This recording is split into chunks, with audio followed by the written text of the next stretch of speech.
Right. So this is basically for you.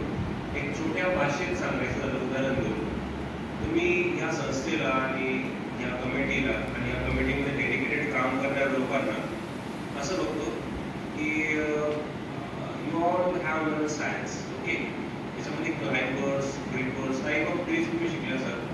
Okay, मी तिथं बसलो होतो, आता यांनी मला चेअर दिली म्हणून मी इथं आलो. बाकी मी तुमच्या मत असेल, ठीक आहे. सो माझ्याशी तुम्ही बोलू शकता, गप्पा मारू शकता आणि तुमच्याशी गप्पा मारायलाच मी आलो, ठीक आहे. त्यांनी सब्जेक्ट फार मोठा सांगितला, बुद्धा स्प्रिशिंग आणि तसं मी काही बोलणार नाही आहे. तुझी गप्पा मारणार त्यात आम्ही काम. आणि माझ्या जीवनातले काही अनुभव, आंबेडकर, भगवान बुद्ध यांच्याकडनं मला काय शिकतात ॲज अ माणूस म्हणून. आणि मी इथपर्यंत त्यांनी जो काय बायोडाटा वाचला, ॲक्च्युली माझी चुकी आली, त्यांनी माझ्याकडे शॉर्ट बायोडाटा मागितला होता.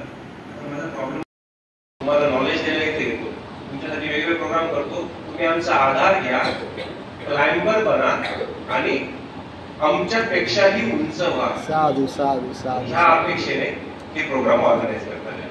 तर मग तुम्हाला ट्रिपर करून रस्त्याच्या बाजूलाच कुठंतरी लोळत पडायला आवडेल की ह्या स्वतःची ताकद असलेल्या झाडाचा आधार घेऊन वर जायला आवडेल. वर जायला आवडलं आणि आवडलंच पाहिजे, कारण हा प्रोग्राम तुमच्या आमच्या माझ्यासाठी. ओके, महत्वाच्या मुद्द्यावर येतो. तर ह्या लोकांचं मला फार कौतुक वाटतं आणि त्यासाठी मला असं वाटतं की तुम्ही सगळ्यांनी एक जोरदार टाळ्या वाजवा.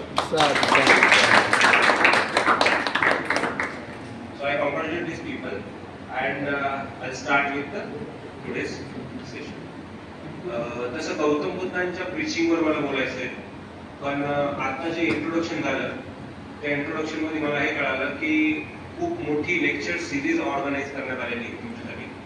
त्याच्यामध्ये जसं काल एक लेक्चर झाला, त्या लेक्चरमध्ये तुम्हाला काही बेसिक फॅक्ट सांगितले. पुढे खूप लेक्चर येणार आहे आणि त्यातही तुम्हाला बरंच काही काही गौतम बुद्धांचं ज्ञान भेटणार आहे. त्याच्यामुळे मी गौतम बुद्धांविषयी आणि त्यांच्या प्रीचिंग विषयी न बोलता मी स्वतः काय घेतलंय डॉक्टर बाबासाहेब आंबेडकरांकडनं आणि गौतम बुद्धांकडनं, फक्त तेवढंच तुम्हाला सांगतो, ठीक आहे. डॉक्टर बाबासाहेब आंबेडकरांनी खूप नॉलेज कमवलं, खूप मोठे झाले, आपल्या सगळ्यांना त्यांचा अभिमान आहे. पुन्हा कोणाला आहे? ते मागे बसलेले लोक त्यांना नाही आवडत, आहे त्यांना पण आहे. सो आपल्या सगळ्यांना बाबासाहेबांचा खूप अभिमान आहे, कारण बाबासाहेबांनी खूप मोठं कार्य केलं. त्यासाठी आपण जयंती सेलिब्रेट करतो, प्रोग्राम सेलिब्रेट करतो, त्यांना पुष्पगुच्छ, अगरबत्ती, दूध हे सगळं करतो.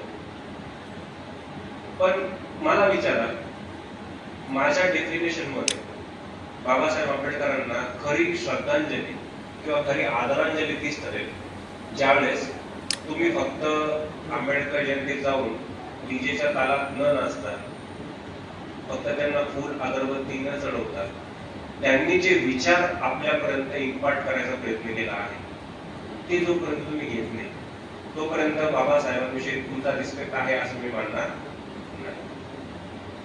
जयंतीमध्ये डीजेच्या गाण्यावर जोरदार नाचणं अगदी सोपं काम आहे, ते घरात येऊ शकतं. फोटोन पुढे मेणबत्त्या लावणं, अगरबत्त्या लावणं हे सोपं काम आहे. हे करायचं नाही मी असं म्हणत नाही, पण बाबासाहेबांनी जे महत्वाचं काम सांगितलं ते सगळ्यात इम्पॉर्टंट आहे. आणि त्याच्यातलं त्यांनी सांगितलेल्या कामांचं फक्त, त्यांनी केलेल्या कामांची फक्त लिस्टिंग तरी काढायला सुरुवात केली की बाबासाहेबांनी काय काय काम केले, तरी कदाचित पूर्ण दिवस चालला जाईल, ठीक आहे. मी ते सगळं नाही सांगत. मी बाबासाहेबांकडे काय शिकलो, फक्त एकच शब्द मी बऱ्याच ठिकाणी वाचला असेल, शिका, संघटित व्हा आणि संघर्ष करा. बरोबर आहे? बाबासाहेबांचं हे फार महत्वाचं होतं, ते शिका, संघटित व्हा आणि संघर्ष करा. बाबासाहेबांना गरजेचं वाटलं आपला समाज शिकला पाहिजे. ओके, आणि मी एवढा स्वार्थी माणूस होतो की बाबासाहेबांचं हे वाक्य सुद्धा पूर्ण घेतलं नाही. मी फक्त पहिल्याच शब्द ऐकला, शिका, संघटित हा दुसरा शब्द आहे, संघर्ष करा हा तिसरा शब्द आहे. बरोबर? मग मी काय घेतलं आणि मी शिकायला लागलो. मी ठरवलं की अभ्यास करायचा आणि काहीतरी चांगलं करून दाखवायचं. तेव्हा मला फार जास्त काही कळत नव्हतं. जेव्हा मी तुमच्या वयाचा होतो, माझं बालपण हे तुमच्यापेक्षा फार नॉर्मल होतं. नॉर्मल ह्या अर्थी की माझे आई वडील मी लहान असतानाच एक्सपायर झाले आणि मला माझ्या बहिणीच्या घरी राहावं लागलं.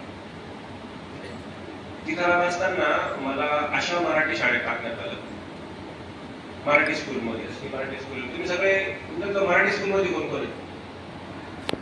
कोणीच नाही. You all are privilege childs. ठीक आहे. Unfortunately I was a privilege child. ठीक आहे. कारण तिथं त्या गावात जिथं मी गेलो तिथं ती सुविधा नव्हती इंग्लिश मिडियम स्कूलची. तिथं एक non Grad Marathi medium school होतं. नॉन ग्रॅडचा अर्थ तुम्हाला माहिती काय असतो? नॉन ग्रॅड म्हणजे अशी शाळा जिथं जो शिक्षक शिकवायला येतो त्याला पगारच नसतो, तर त्यांनी त्याच्या स्वइच्छेने शिकवायचं असतं. स्वइच्छेने शिकवायला येणारा शिक्षक किती आवडीने शिकवेल हा एक मोठा प्रश्न. पण त्यातल्या त्यात माझे शिक्षक जे होते ते चांगले होते, कारण ते त्यांचे सगळे कामं उरकून यायचे, पण यायचे जरूर आणि शिकवायचं जरूर. भले लेट येतील, अर्धा लेक्चर पण शिकवायचं जरूर. हे सगळं शिक्षण घेत असताना अजून एक सांगायला मला आवडेल, बऱ्याच लोकांना तुमच्यापैकी कोचिंग लावलेलं असतील, ट्युशन्स क्लासेस लावलेले असतील. लावले? माझं नशीब असं दळबदल होतं त्यावेळेस की कोचिंग, ट्युशन आणि वेगवेगळे शिकायला वेगवेगळे शिक्षक हे लांबची गोष्ट होती. आम्हाला सगळे विषय शिकवायला एकच शिक्षक होते. तो शिक्षक मराठी शिकवायचा, हिंदी शिकवायचा, बीजगणित शिकवायचा, इंग्लिश शिकवायचा. तुमच्या भाषेमध्ये mathematics, geometry, Marathi, Hindi, social सगळे विषय एकच शिक्षक शिकवायचे. इंग्लिश शिकवायला दुसरा शिक्षक. का बरं दुसरा शिक्षक होता माहिती? कारण जो शिक्षक सगळे विषय शिकवायचा त्याला स्वतःलाच इंग्लिश येत होतं त्यावेळेस. त्यांनी सांगितलं की मला इंग्लिश येत नाही, मी बाकीचे शिकून देतो, इंग्लिशला कोणतं दुसरं शोध नका बाबा. आणि हे मी कधीच बोलतोय 10वीत असतानाच. 10वीत असताना अशी परिस्थिती. मग अशा परिस्थितीमध्ये शिक्षण घेतलेला मुलगा कोणत्या अकॅडमिक लेवलचा असेल तुम्ही विचार करू शकता. ठीक आहे. तर मीही तशाच ह्या रँकचा मुलगा होतो, कारण व्यवस्थित शिक्षण नाही. त्यात कोचिंग हा फार लांबचा प्रश्न आहे, ट्युशन हा फार लांबचा प्रश्न आहे. आकाश हे सगळं चालले हे लांबपर्यंत कुठं नव्हतं. पण बेसिक शिक्षक हाच आमच्यासाठी प्रिव्हिलेज होता. किंवा शिक्षक शिकवायला हे चालतं वाव आज सर आले शिकवायला, सरांनी हे वाटलं, हेच आम्हाला त्यावेळेस भारी वाटत होतं, कारण नव्हती तेच. आणि अशा वातावरणातून निघताना माझी अवस्था एक बरं, ह्या वातावरणात सुद्धा मी शाळेमध्ये दुसरा आलो. ती फार मोठी गोष्ट नाही शाळेत दुसरा आलो.